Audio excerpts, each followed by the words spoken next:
Trauma, toxic stress, broken habit, and hurting heart don't define destiny, but peace isn't passive. It requires an exchange. To create a flip and access peace in the middle of the pieces, you are challenged to make an exchange of the lies that have kept you mentally hostage in basement moments. Resilience isn't about bouncing back, but bouncing forward. Living Strong, the flip side of adversity, brings powerful stories and fearless conversations from experts in the field of business, relationships, emotional, physical, and mental health, and faith-based communities.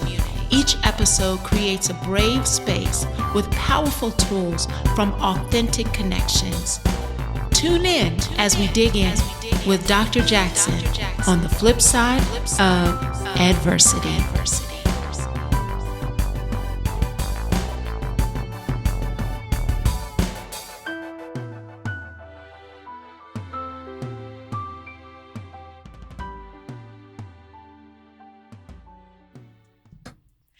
Hello and welcome to the flip side of adversity. I am Dr. Veirdre Jackson, the CEO and creative of Living Strong Consulting.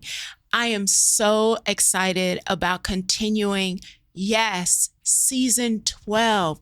I cannot believe that we are launching season 12, and the focus of this season is really allowing ourselves to have honest, straightforward, transparent, healing conversations.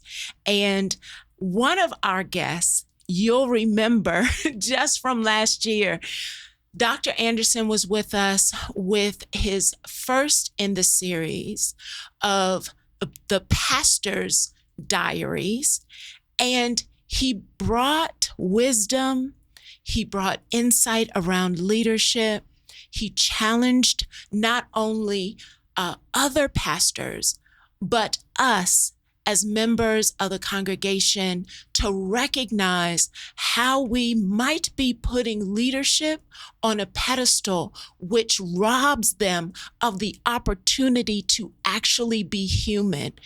Now, I don't know about you, but for me, that conversation actually transcended ministry into any area of leadership, in that recognizing as leaders, if we are not well, we cannot lead well, and therefore will never be able to support others in their wellness journey. Well, he didn't want to stop there and only talk about the pastor's journey.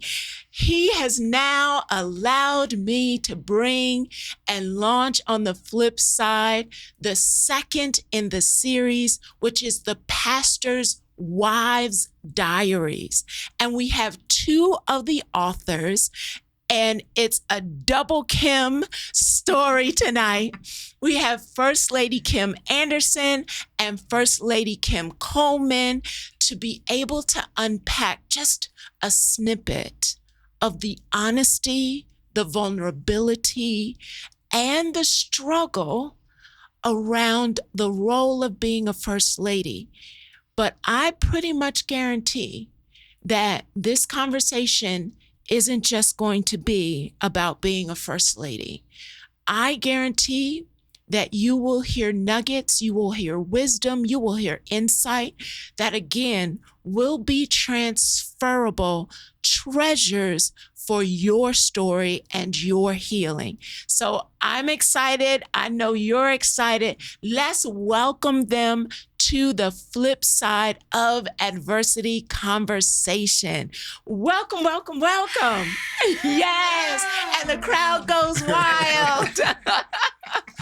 Thanks for having us. Thanks for having us. It is an absolute pleasure. So I have to actually start this conversation with the gentleman that has actually brought us all together for this moment. I mean, Pastor Anderson, you are an author, a professor, a director, a professional, a podcaster, and a pastor.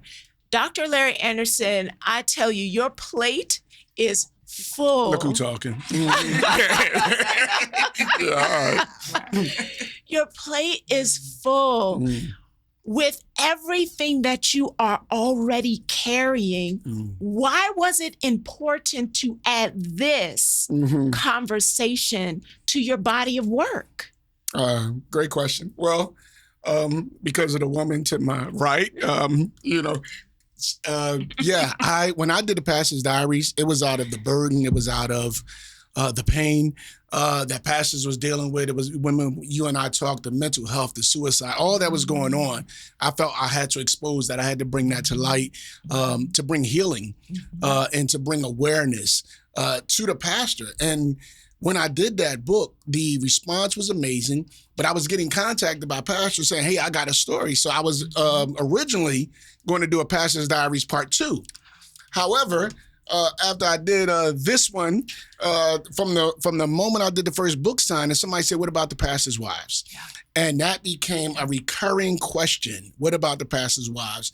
But it started in my house when my wife said, yeah, what about us?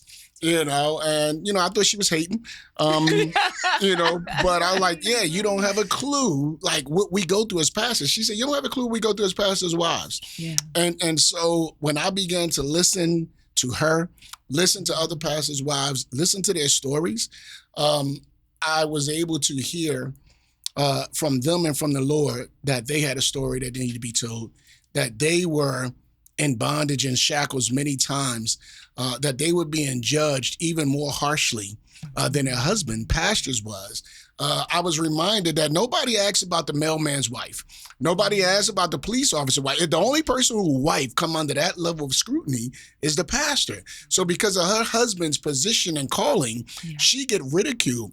And so everything from how they speak when they don't speak, what their hair look like, what color it may be, what length it may be, what they may have on their feet, like what shoes they like. Yes. So the level of scrutiny that they came under, I was like, oh my. So I really had no clue. I really had no clue that she felt all of this burden by being my wife. And so I realized in hearing these stories that after pastor, I'm about to celebrate 20 years in a couple of weeks, but I realized that I was so focused on serving the church, which is God's bride, that I was treating her like it was mine. So I heard her pain, her jealousy, her anger, and others in sharing this place of being displaced and then not having a space to actually share the story that they were dealing with and what they were going through. And so I had to repent, before the Lord. I had to apologize to my wife. I felt like I was back in Genesis 3. Honestly, like, you're right there with Eve. She's dealing with all of this. And although you're there physically, you're not fully covering her the way you should. And so when the Lord convicted me with all of that, I felt like I had to share that, not only to bring healing to these wives, but to bring awareness to their husbands and awareness to the church so that we can do a better job. Again, another example of how authentic leadership allows there to be space for people to be seen. And sometimes leaders are not able to create that space, sometimes out of fear, sometimes out of pride, sometimes out of their own pain. But just as you shared in the first time we sat behind these two mics, that it's your own healing journey first as a leader that actually allows you to be able to create space for someone else to truly be able to feel heard and to feel safe. And so since the story started with your conversation, First Lady Anderson, tell me, what was it that in that moment that you felt needed to be said through this edition of the Diaries? Well, first, thanks again for having us here. Initially, I just thought about the journey, okay, and just realizing God is able to bring you through. He fights all your battles. And so when I started to pen this and wanted to be heard, I wanted other people to be aware, and maybe hopefully their story would be different, okay? Because initially, when my husband was called, I didn't know what that meant. I had never really seen it walked out that way. So as I talk about in the book, you'll see I talked about jealousy. Yeah. I talked about being jilted. It was an awakening. But through it, God got me through, of course, and I tried again not to complain. So it was just all of that, saying not to complain, and just yield on the shield, and He'll just get you through. You know what? There's so many stories that I've heard where the wife agrees and comes alongside of the husband who has been called into ministry. And I've heard repeatedly, I had no idea what that meant. Yes. And then the struggle of, so now that I'm here, the conflict of, but this is who I am, but this is who they think I'm supposed to be. And I've got to follow this rule, but I actually want to say this. I can imagine how going into something that you didn't have clear expectations for, how that can get so complicated. Yes. Oh. Yeah, it felt lonely because I didn't have anyone to say, hey, come along, let me disciple you. Let me, share with you about this walk. I didn't know how it would fit in. I didn't know what to wear. It was just like all these things that was just ahead of me. Like my thoughts. And in the meantime, I'm just taking care of my children. I'm being home, and my husband was,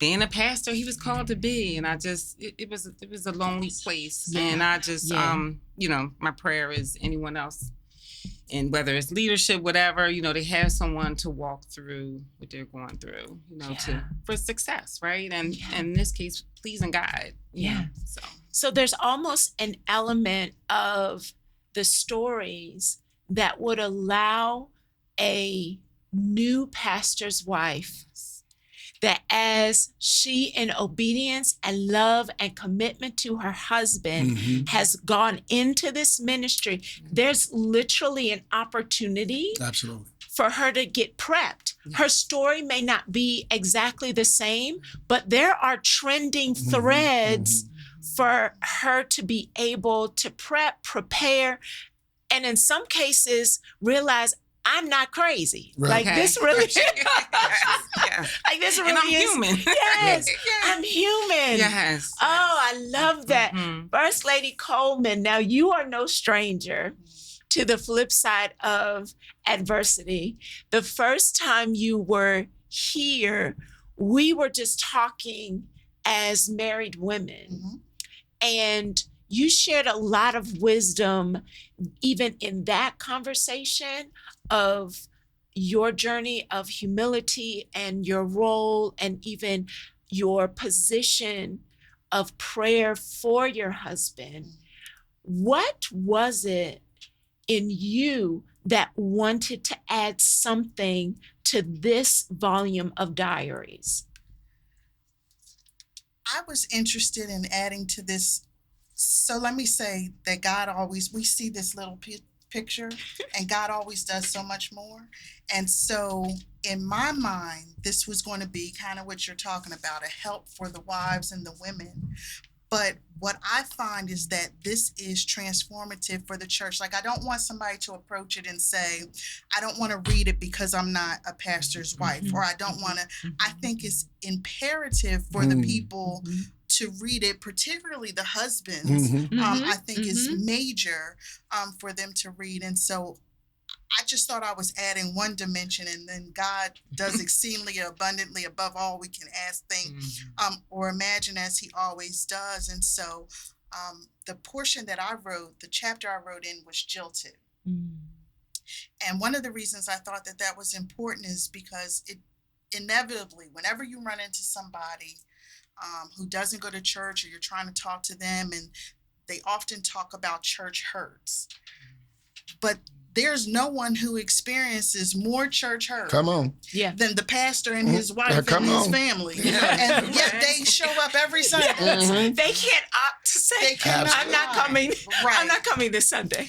Injured, sometimes repeatedly by the same people over and over again. The same people, not the same people who are outside the church, the same people who are sitting in the pews that you're then called to love and nurture and shepherd and steward and care for.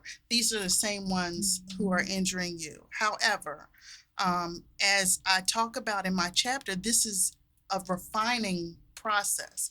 And so if we're being changed from glory to glory, and the ultimate goal is to be more Christ-like, well, who experienced more church hurt than Christ himself? Come on. He laid his life down for his bride, the church, and yet he was crucified and died for her and for all of us. And so I just think that this is a wonderful work. I think it's important for everyone to, because sometimes people wound you and they don't realize it. There are things that people say that are hurtful and they don't mean to be. But I just think that this kind of opens the eyes to some of the insensitivity that can happen. Sometimes the hurtfulness that can come by people having expectations of you that sometimes aren't even attainable. And then the ones that are may not fit you. I will say, kind of rewinding back to what you were talking about not knowing what was expected of you and all of these things. I certainly didn't know my husband was going into the pastorate at all. It was a surprise, right? So, but one of the things I will certainly credit him for and applaud him for is that some of the struggles that the women have about their husbands trying to have certain expectations of them being in a certain box.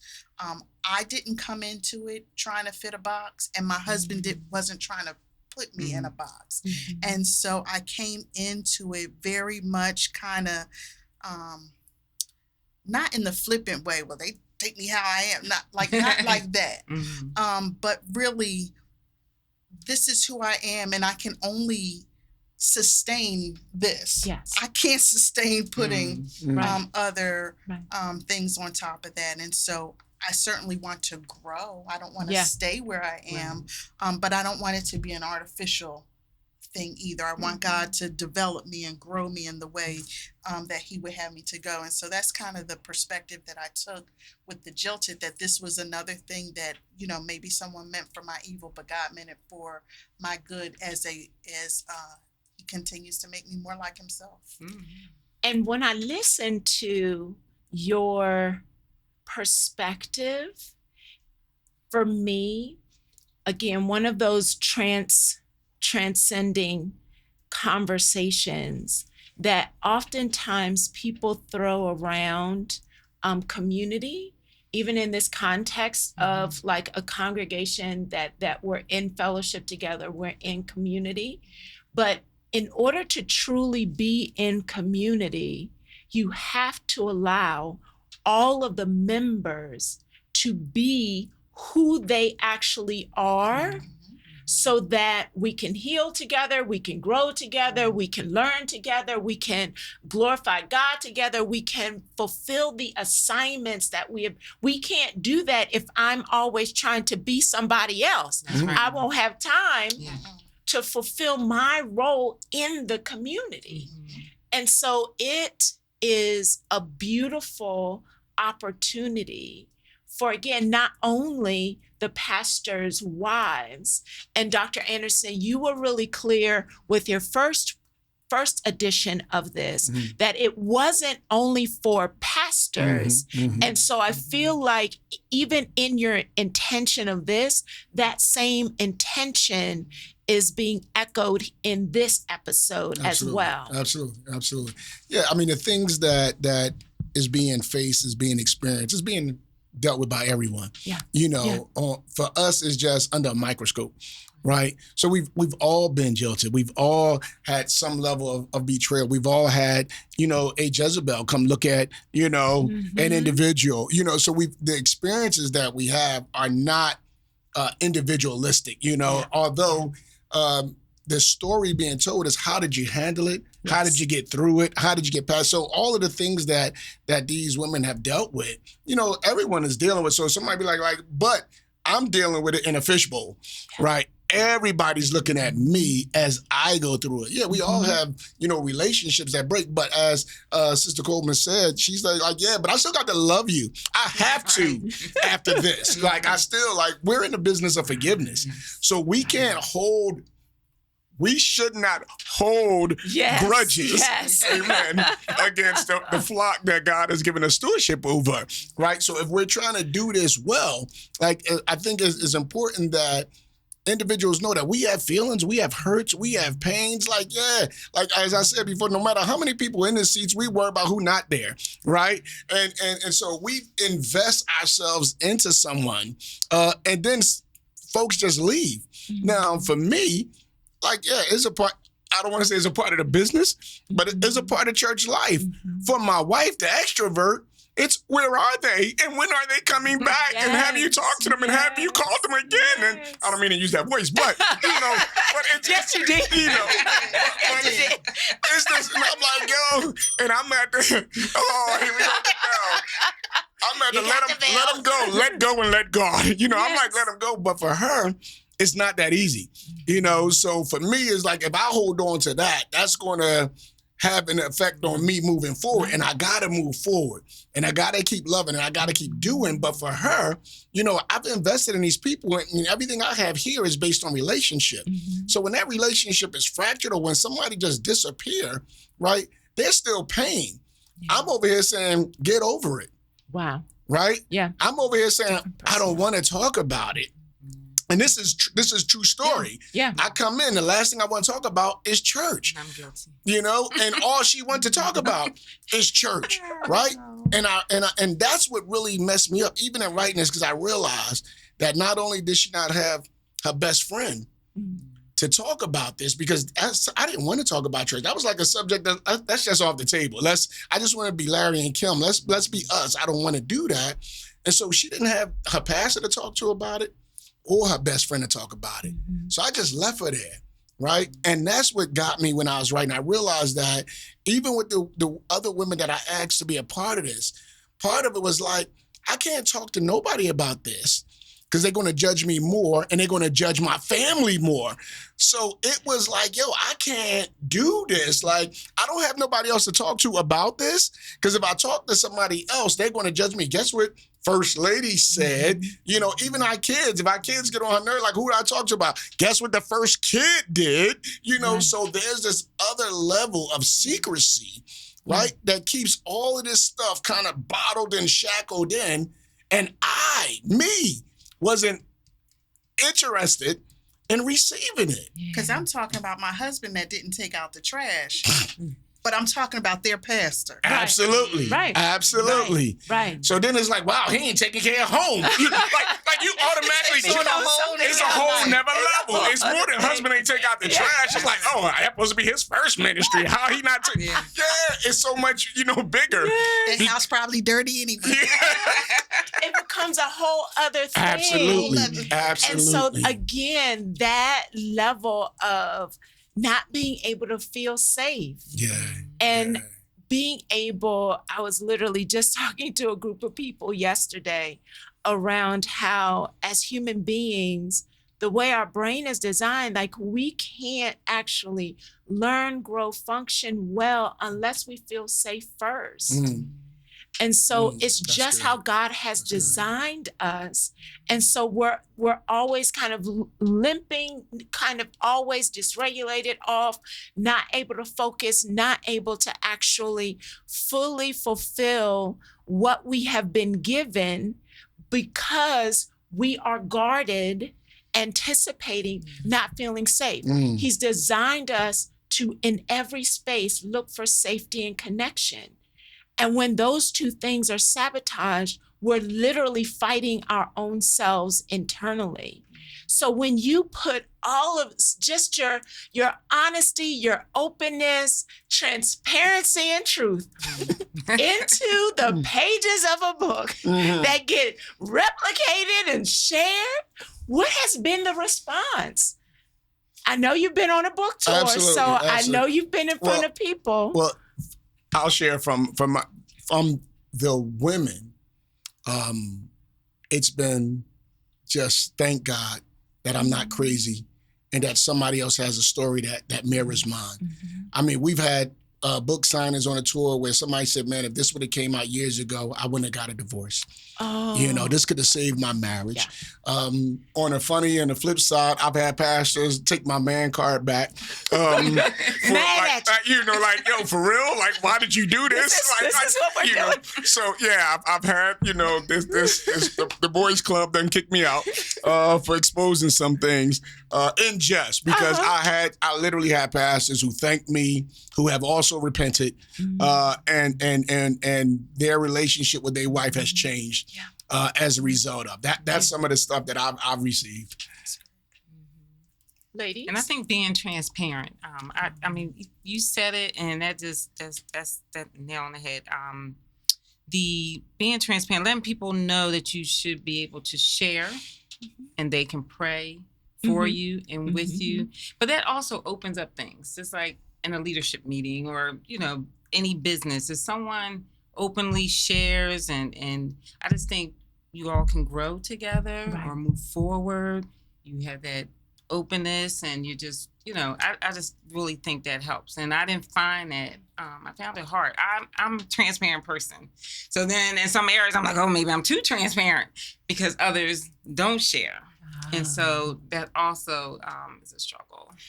But you're normalizing being open, because Absolutely. we can't heal a lie. Absolutely. Like if we're all wearing a mask, It's hard. but you literally are normalizing the fact that sharing, being honest, being open, so that we all can heal becomes a normal part of what should have already been a part of ministry, right? Absolutely. First Lady Coleman? I would say it gave me a different empathy for other pastors' wives. As I said, I kind of came into it like, this is what you're getting. My husband, I think he and my mom were threatening to send me to First Lady School. But, I didn't feel that I had to be at every meeting, or I didn't feel that I had to wear or not wear certain things. I take my cues from, the Bible calls us to be modest, but we don't have to wear things to our ankle. We can be, fly and fake. Just like, why can't your arm showing? Well, I don't like that anyway, but but I just felt like, so my approach to ministry in general is one of, I think that people have their lives and then they have their church life or their faith life, and they keep them very separate. And even in my teaching and my whole approach is that this is my life. This is my whole life. And so my principles come from the Bible. The way I try to live comes from the Bible. This thing is living and breathing. And so I try to bring that to everything I do. So I don't live these two separate world lives. You see me, on Sunday, you see me on Tuesday, it's going to look pretty much the same. And so I have an empathy, though, for wives who don't feel that freedom. For whatever reason, whether it's self-imposed or imposed by the congregation or their husbands, whatever it is, I just have a different empathy. And we've fellowshiped before and had, dinner and stuff like that, and talked. And I think Dr. Anderson and I are a little more alike. And Kim and my husband are more alike. So I'm kind of with you. They're not here. Right. And it's the next day. Not that I don't feel badly, but I understand that these are, and I kind of tend to be kind of analyticals. And I remember one time we had dinner and you were talking about the frustration of the people who are never there, always wanting to take all of your time and all of the, this they want to be the center, and when they're there they want to be celebrated, like, have a ticker tape parade because they're there this day and all like that. And my response was, well, that should be expected, because the people who are there and who are sitting under sound biblical teaching, and the people who are invested in Bible study and all these things, don't have all the things that the people who don't come have that they're bringing to you, because they're actually putting the Bible into practice. And so it just kind of follows logically. So therefore, I kind of look at the transition of people in kind of the same light. Okay, well, that kind of happens. One of the key elements of the flip side of adversity is we recognize the hindrance, the challenge, the barriers, the problems. I'm curious, what strategy, skill, or insight, either from your chapter or a chapter that just comes to mind, can we begin to share some strategy? So if your chapter was jilted, how do you get over that? Like, how do you move on? Whether you're a first lady or the leader of a ministry, or how do you move to the next step so that you can stay whole and sound and continuing to move in your assignment? My question is always, what is God trying to teach me in this? And so in these jilted places, I talked about three different, I lead our women's ministry, and I talked about three different times when people were out of position or didn't come through, and how I felt abandoned or whatever the result was. But ultimately, God was birthing a ministry out of me. And so I'm hiding in the cave, and he's like, get on out there and do what I asked you to do, and stop trying to put other people in the assignments that I'm giving you to do. So that's really my strategy. I'm always asking God, what is it that you're trying to teach me about myself?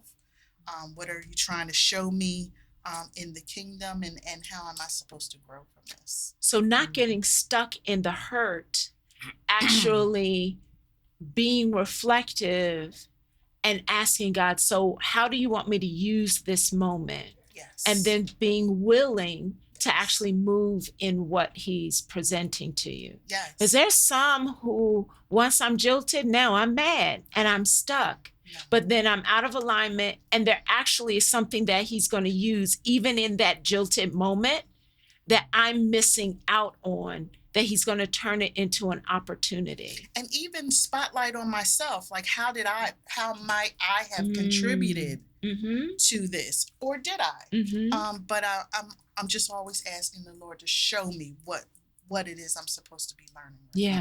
Yeah. So the skill of being reflective and open and honest to listening. Wonderful. And I'm always just reminded of trusting the Lord, just trusting him, and him just preparing and just softening my heart. I mean, I did Ride or Die. I was getting ready to ask you for a second. I was like, we don't know the name of your chapter. Because he was my best friend. Yes. And I felt, because it was such a surprise. When I say a surprise, we weren't planning on, we didn't raise our hand. Okay, my husband raised my hand, I want to be a pastor. I didn't say I want to be a first lady. There was no call. No. But when he was called, it's like, okay, all right, God, I know you must have, you're going to work this out. Even though it's all these question marks, I just have to trust you and just, so we grew together. We were able to grow together. My other chapter, I'm suburban, I'm not stupid. But it showed me. Wait a minute. The chapter is, I'm suburban, not stupid. That's the title of her chapter. So yeah. that alone has people like, Wait, I want to read that chapter right there. I know that. I am suburban, not stupid. So I see things. Yes. But you have to read the book. Yes. But it just showed me my husband is for the Lord. Yes. It allowed us to communicate together.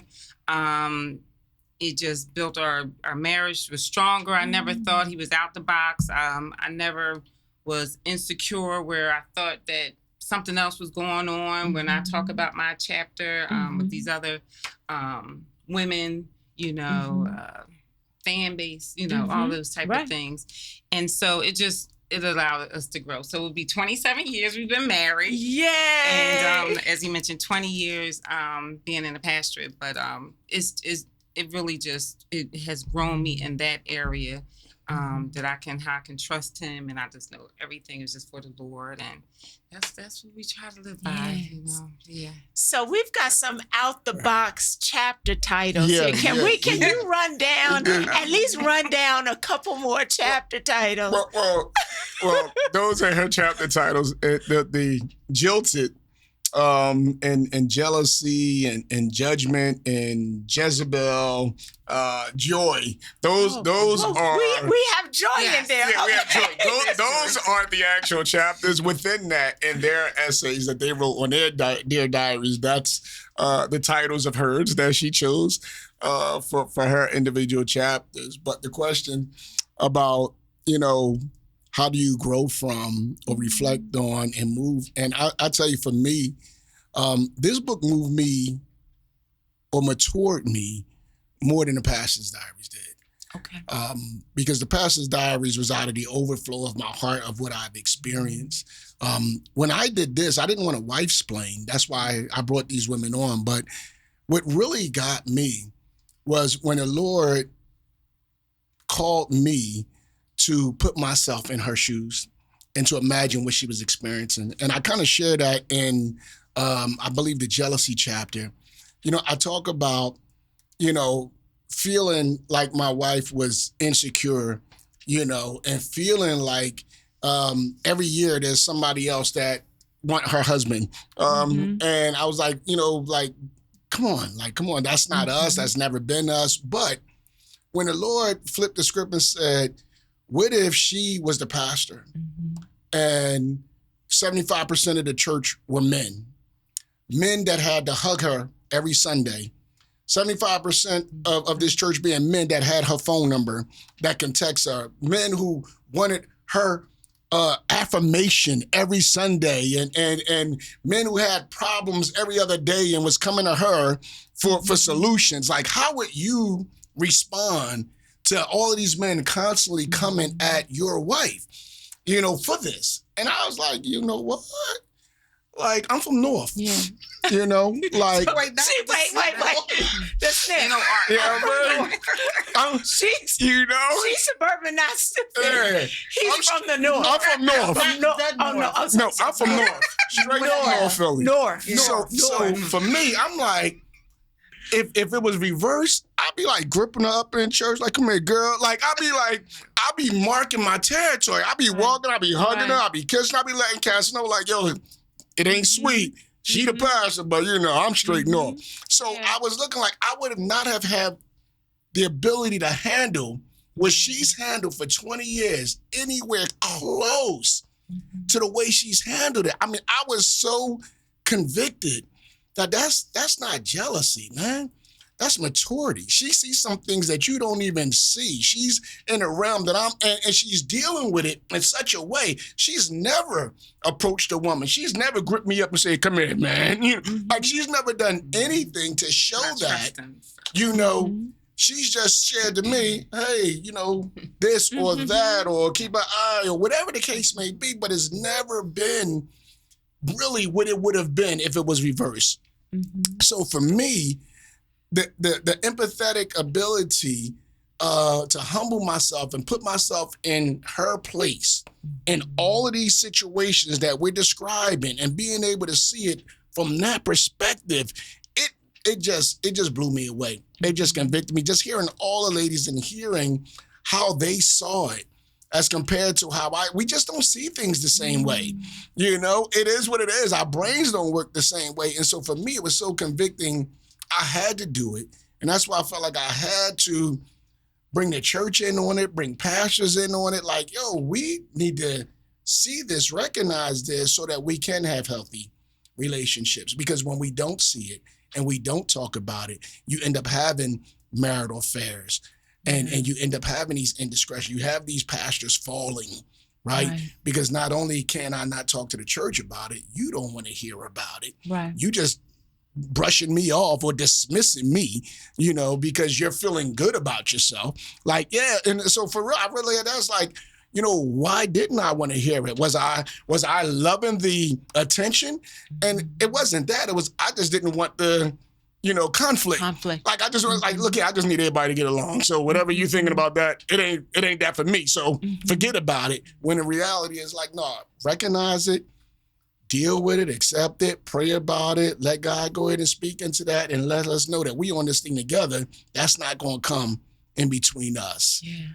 There's so many nuggets of actual healing strategies and skills in which I just heard you share. So the first that really echoed for me was the ability to pause and try to look at a different perspective. So sometimes we get so caught up in what we want to believe about something that we won't pause to actually consider someone else's lenses.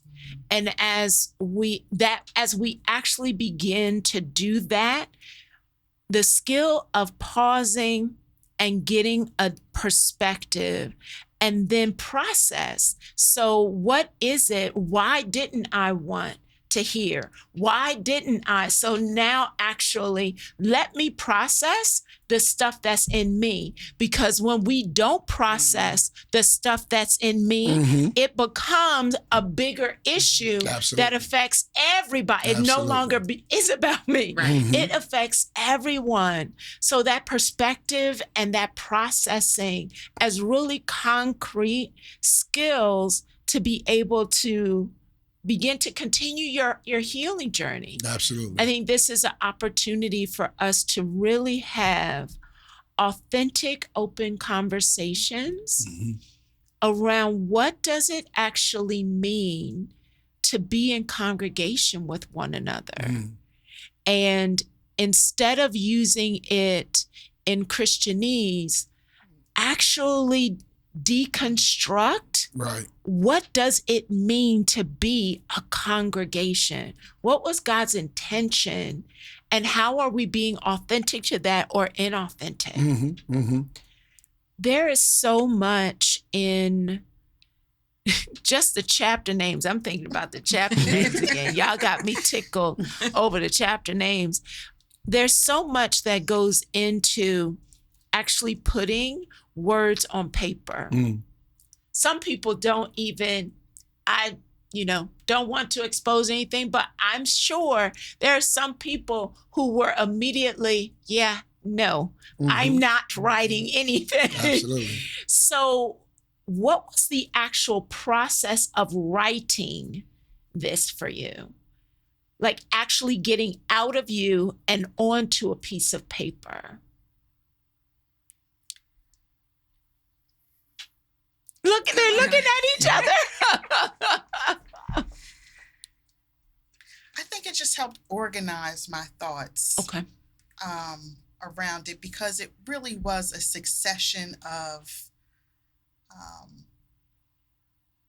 mishaps, or I'll say mishaps, of things that happened in this very short amount of time. Like it was almost within a 4-year period, 3 times it happened. And actually, while I was writing, the 3rd time was happening at that time. So I remember we had a meeting with the editor, and Dr. Anderson said, well, I can't, because we had like a due date to do half of it. He said, well, I can't wait to hear how this ends. And I said, me either. Because it was happening at that very time.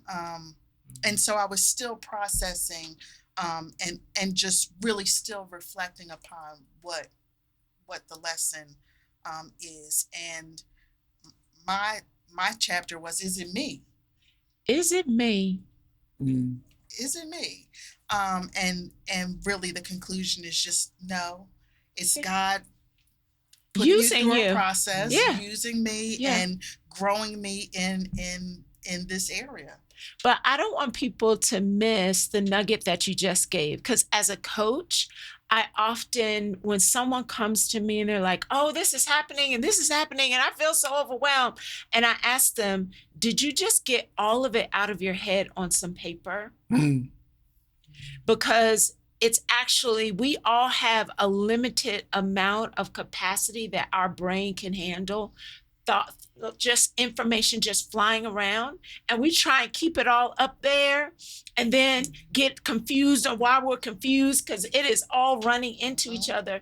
But you literally just continue to provide us with a treasure, in that if you want to get the process started, get it out of your head and onto some paper. And it doesn't have to be all neat and organized and finished. It doesn't have to be, but it has to get out of your head in order for you to even be able to look at it clearly. Love it. It was still fresh in my head, because it was, I tell you, it was 10 years. 10 years. When my husband was called, I mean, he's a workaholic, and so he just finished going to school. He just continually went to school for 10 years to get his doctorate. And so that was some rough times. I worked full time. My job was not flexible. So it was a lot for me. And so it's still fresh, even though it was writing it again. It was healthy for me to just write it, and again, hoping that it would help someone else. But it was a lot for 10 years. And then to just see how it just all unfolded as far as, God getting the glory. Just, this is where he wants us to be. I do know this is where he wants us to be. But again, just remembering just all that went on, and how diligent he was, and all of that. But you would say it was therapeutic. It though, was, right? yes, it was therapeutic. And it was God's will, it right? was, Amen. it was. We're just trying to confirm. Just trying to confirm. Is that? Oh is yeah, that what we're I get killed in this book. Let's be clear. I'm not the hero of this story by any means. Like, but at the end, we're still sane. We're still married. God Amen. is the glory. Hallelujah. Yes, Yeah. because it was a lot, and so it's refreshing. Like, wow, he got us through all of those, because like I said, it was some trying times as far as just my best friend, as I mentioned in the book, and just not having him, and just me being by myself. Yeah. So I would actually, and First Lady Coleman, Pastor Coleman is in the building, but not physically here down here. So gonna have to speak for him.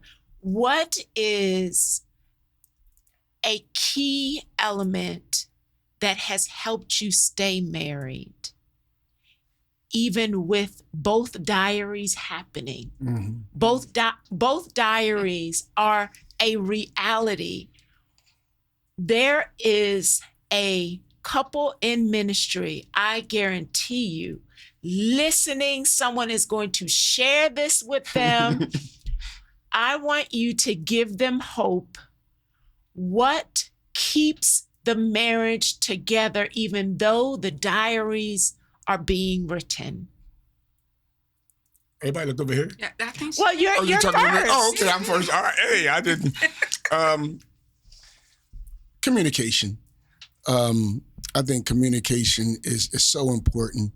And communication is not just talking, as we know. Communication is listening twice as much as we talk. Being loving, but also being lovable. Being able to hear and validate your spouse. And there is no subject that's off the table when it comes to relationship, when it comes to longevity.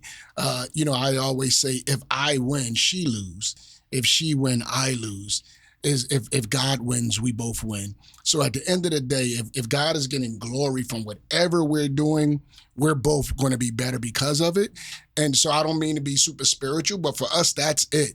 Like, I never want my wife to be the loser. So winning is not the goal for me. I don't have to win this argument. If we both don't win, then somebody lost. And so God is not being glorified in that. And so for us, it's really been being able to talk and communicate. And we can table things, and we can agree to disagree without being disagreeable. We don't cuss. We don't yell. We don't spend nights out. We don't, we got a biblical marriage. We don't let the sun go down on us. We wake up and every day is a new mercy and we got a new attitude. We don't, I've been with her 30 years, and we don't wake up on yesterday. Yeah. That works for us. Like, we don't wake up with attitude. We don't bring yesterday's stuff into today, right? If there's something that is unresolved, we'll talk about it at some point, but we don't wake up and not speak and bring attitude into our new day, because every day is we go before the Lord. It's a new day that he's allowed us to see. We don't leave that bed without prayer. And you start there, you can't go down, you know. You start there, it brings you already at a place where I got to honor the Lord in who I am and what I do, right? And so that sets the tone for us. You can ask us, we haven't gotten out of bed without praying, without seeking the face of the Lord since we've been here. Yeah. Communication over competition. Because anytime there's a winner or loser, we're actually competing. Absolutely. Which is the last thing that should be happening in a marriage. But sometimes we can lose track. So making sure, even in the what I loved about what you said is, even in the sensitive things, recognize I might need a moment. So let me understand me, and I might need to pause for a minute. It's not that I'm walking away in anger. It's not that we won't talk about it, but it's okay that I need to table it. Absolutely. Because what I don't want to do is hurt you.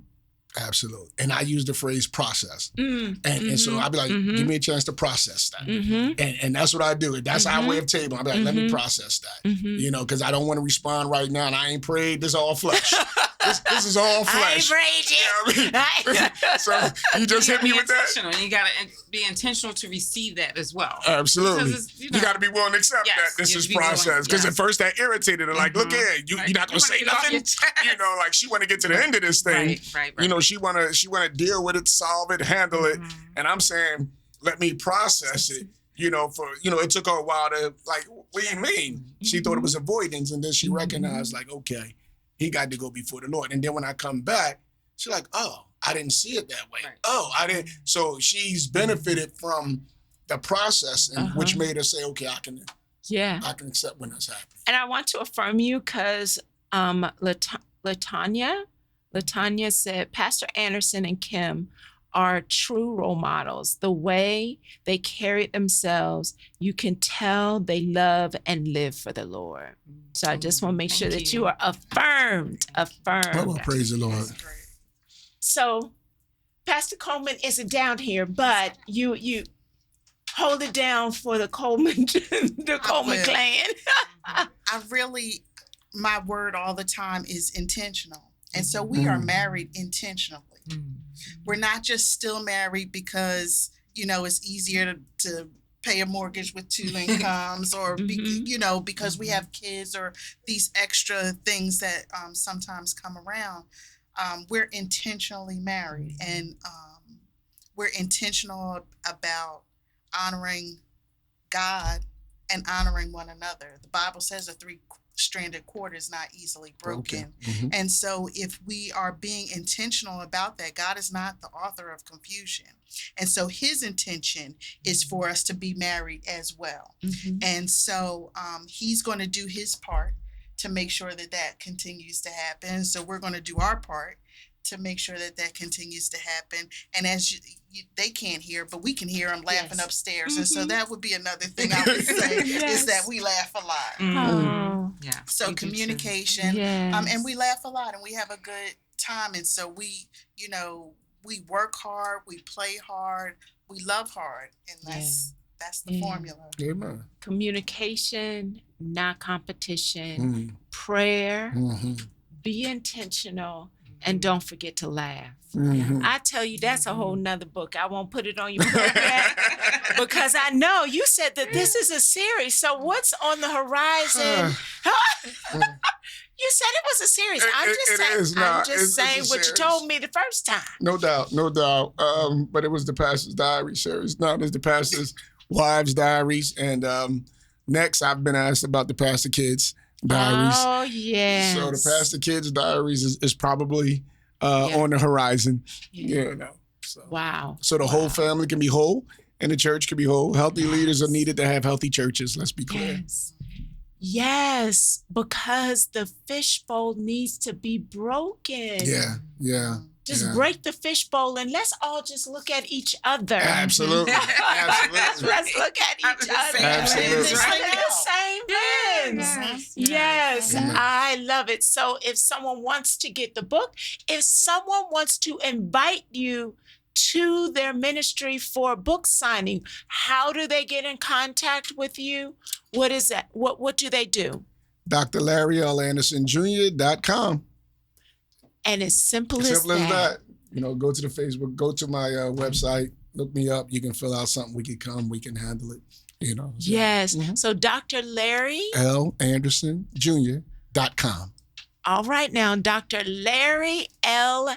AndersonJr.com. That's it. So if you haven't gotten your book and you know it's time to, or if you actually want to launch an authentic conversation and you want to begin healing for your congregation and you want an opportunity for people to feel seen and heard, don't miss this chance to use a tool that can become literally the doorway to many conversations, many opportunities of healing, as well as just authentic ministry. And when I say authentic ministry, I'm not talking about human authenticity, but the authentic intention that our God designed our fellowship and connection, what he originally designed it to be. It can be used to help you get there. Thank you. Thank you.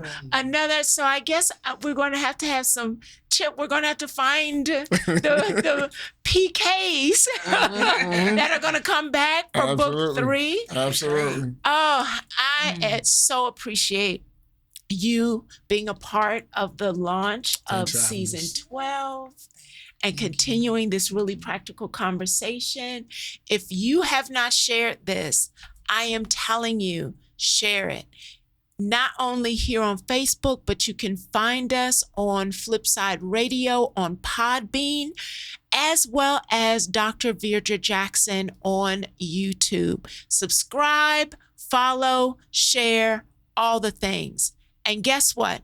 If you are somebody who has been struggling in making decisions, I get it all the time as a coach. Next week, we are having a conversation called the Decision Lab. Yep, the tools in the lab. We're going to work it out in the lab right here in the studio. So same time, same place next week on the flip side. We'll see you then.